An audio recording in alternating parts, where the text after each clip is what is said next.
Challenge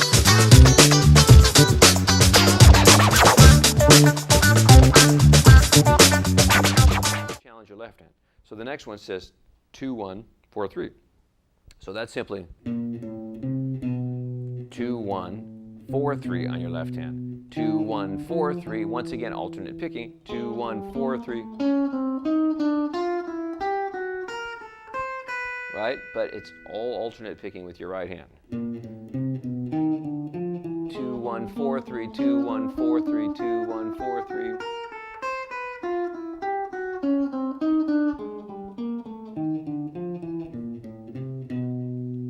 It's very basic, but it does a lot to synchronize your left and your right hands, and that's what we're trying to do. We're not trying to play as fast as we possibly can, and I'm not even showing you anything that relates to a scale per se. It's just about synchronizing your left and your right hands. Okay, now I want you to be aware to not do certain things, and that means things like this that are bad habits. I don't want you to do this. Let's say we went back to 1, 2, 3, 4. I don't want you to do this kind of thing.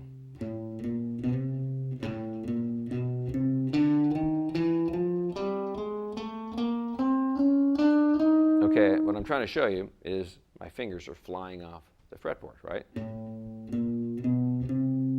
That's not good technique. That's only going to slow you down and cause problems. So you want to develop the kind of technique where your left hand fingers are pretty much right over the frets at all times, really close to the fingerboard, because it's just more efficient technique.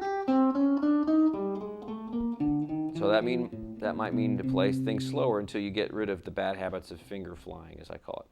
Okay? So notice my thumb too is pretty much in the middle of the neck, right there. No problem. Just right in the middle of the neck. It's not too high and it's not too low, right? It's just in a comfortable position in the back of the neck. It'll move around at times for different techniques, but right now on the back. Okay? And getting to the right hand, notice that I'm not doing this. Over picking with my right hand. There's no benefit to that either, right? All I'm doing is picking nice and cleanly over each string, right? There's a variety of different ways your right hand could hang as you're holding the pick. Some people like to keep their fingers in a fist. Some people like to keep their hand a little bit more open. That's more or less the technique I use. Some people actually like to do things where they keep their hand locked on the pick guard or the pickup on a knob or something, right? And really lock it in. I'm not saying that's wrong. I just think that could be a problem sometimes in other ways, just simply because if you attach yourself to the guitar, you inhibit yourself from being more loose with some other techniques. Keeping your hand locked keeps you from using some of your other fingers if you want to use your fingers, or muting could be a problem sometimes, muting the strings when you want to mute, and also just playing a different type of guitar. If you play a certain guitar where your knob or the way you like to position your hand, there's this comfortable thing that's sticking off your guitar, knob or pickup. Maybe you pick up another kind of guitar and you don't have that there, and it kind of messes you up. So I like to just kind of keep it floating or like that. I think those are probably the two most comfortable and universal ways to play. Okay? Now getting back to our numbers, I want you to see that obviously there's a lot of combinations you could come up with, right? The next one says 3, 2, 4, 1. So that would be 3, 2, 4, 1, right? 3, 2, 4, 1. But remember, this is just one combination. You can put a space between the frets if you want to make it more challenging, right? So you could go back to 1, 2, 3, 4, and you could just put your first finger down 1 fret, right? And then keep 2, 3, 4 where they're at. And then you have a bigger stretch, right? So then that would be like this.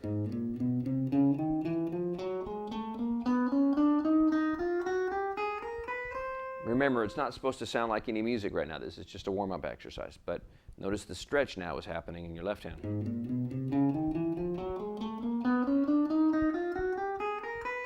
Right? And then you can come back down. And once again, all alternate picking. And you could do that you could put the stretch anywhere. You could put it in between, let's say, the second, and the third finger. So you could go like this. 1, 2, 3, 4. 1, 2, 3, 4. That's definitely harder because the stretch between second and three, or second and third, is much stronger or much harder to do.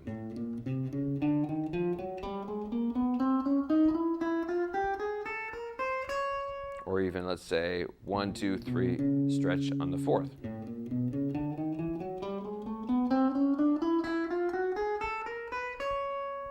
Right? And this could apply to any of the numbers that are on your screen or any combination you come up with at home. You could try it, you could make up your own.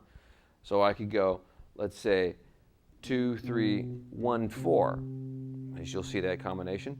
Put a stretch somewhere else. Let's put 2, 2, 3, 1, 4. Put the 1 down 1 fret. So 2, 3, 1, 4, 2, 3, 1, 4, 2, 3, 1, 4.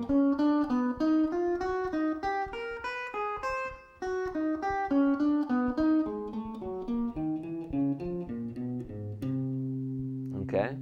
So these are just simple warm-up exercises. There's all kinds of variations you can employ to warm up your left hand and your right hand. Okay? You could also do things to play up the neck or down the neck. You can make a full chromatic scale by simply doing this now. Instead of going, you could just take each group of 4 and move down 1 fret, and then ends up being a pure chromatic sound.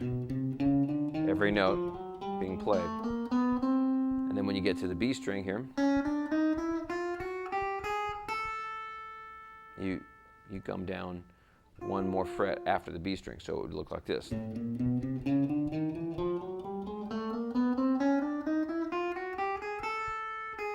Now I'm just going to come backwards.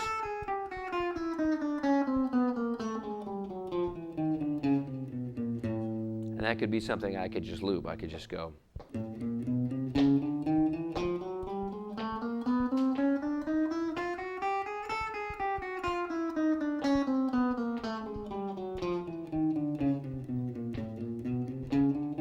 These things are all good when you play them with a metronome.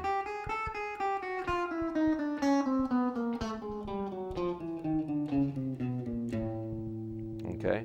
So I'll introduce you to some other warm-up exercises as we go along. But that's a good start right now. And we're going to just finish up once again by stretching with our left hand for the chords. Okay, so let's finish it up with the stretching of the chords, and then we'll let our hands cool down. So once again, the chord at the beginning we played was this. Chord arpeggio. And then to the A chord.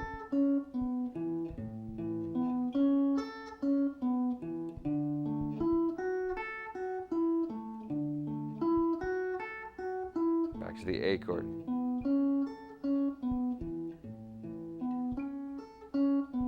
One more time.